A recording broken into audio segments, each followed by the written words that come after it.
Assalamualaikum warahmatullahi wabarakatuh. Saya Budi Mulyadi dari kelas KPI 4C. Di sini saya akan menjelaskan sedikit materi tentang penulisan berita dan artikel. Yang pertama, memulai menulis artikel dan jurnal. Tidak terlalu mudah namun juga tidak terlalu gampang. Tujuan menyampaikan sesuatu. Media jurnal sebagai bagian dari media komunikasi ilmiah. Aturan yang mengikat yaitu pedoman dan aturan penulisan. Fungsi ilmiah, fungsi sosial, fungsi ekspresi. Nah, aspek penulisan, aspek isi, yaitu kajian bidang keilmuan.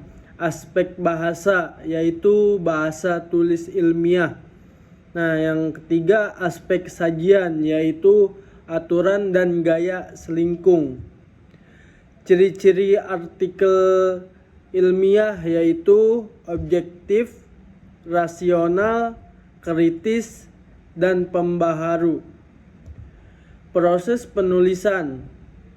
Yang pertama, prapenulisan, yaitu bahan tulisan atau kerangka.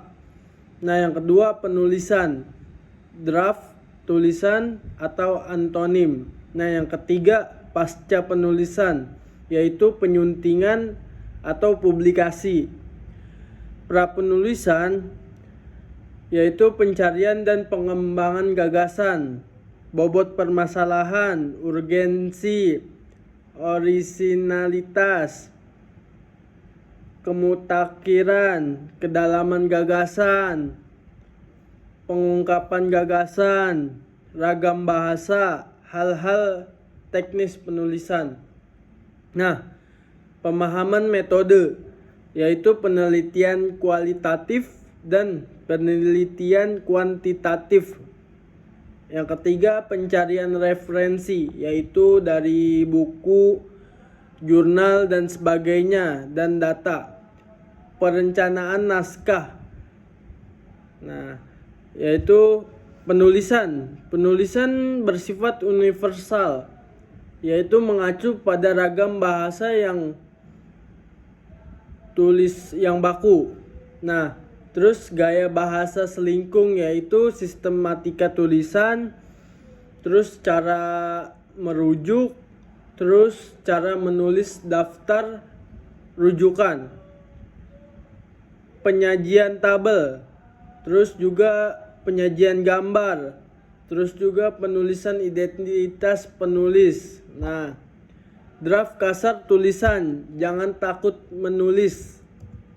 Antonim penulisan yaitu judul, nama penulis, abstrak, kata kunci, pendahuluan, landasan teoritis atau empiris, metode, hasil dan pembahasan, simpulan dan saran, daftar pustaka. Abstrak, ringkas dan padat tentang ide-ide yang paling penting, memuat masalah dan atau tujuan penelitian, prosedur penelitian, ringkasan hasil penelitian. Satu paragraf umumnya maksimum 200 kata. Tidak ada singkatan, kutipan, tabel, gambar, merek dagang dalam bahasa Indonesia dan Inggris. Kata kunci yaitu kata atau istilah yang dibahas untuk mempermudah penelusuran artikel, mempunyai makna yang khas dan jelas. 3 atau 5 kata atau istilah yang dibahas di dalam artikel ada di dalam judul atau bahasan. Sebaiknya mengacu pada thesaurus atau yaitu kumpulan istilah dalam satu bidang tertentu. Bidang ekonomi mengacu pada JEL, Classification JEL, Journal of Economic Literature.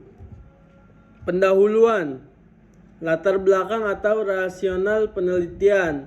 uraian permasalahan yang akan diteliti. Terus status ilmiah yang disertai sumber acuan yaitu data dan referensi. Nah, yang keempat, pernyataan umum, tidak perlu sumber atau acuan. Yang kelima, wawasan rencana pemecah masalah.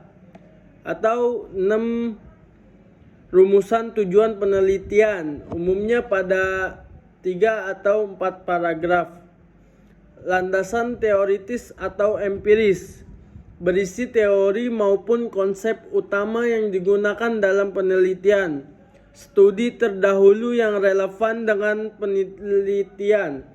Adopsi dan modifikasi model penelitian. Metodologi, uraian terperinci tentang prosedur penelitian, data dan sumber data. Jenis penelitian, kualitatif dan kuantitatif.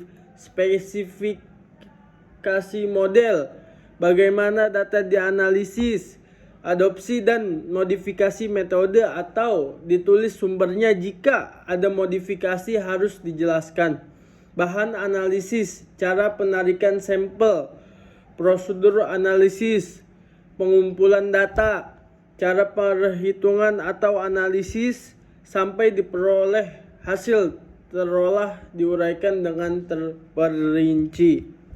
Hasil dan pembahasan, uraian mengenai hasil dan analisis pembahasan merupakan bagian utama artikel ilmiah, yaitu pertama penyajian bersistem, kedua diperjelas dengan ilustrasi, tabel dan gambar. Nah, yang ketiga, tabel dan gambar sederhana.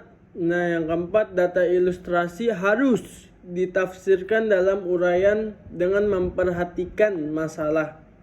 Sekian dari saya, kurang lebihnya mohon maaf. Akhirul kalam. Assalamualaikum warahmatullahi wabarakatuh.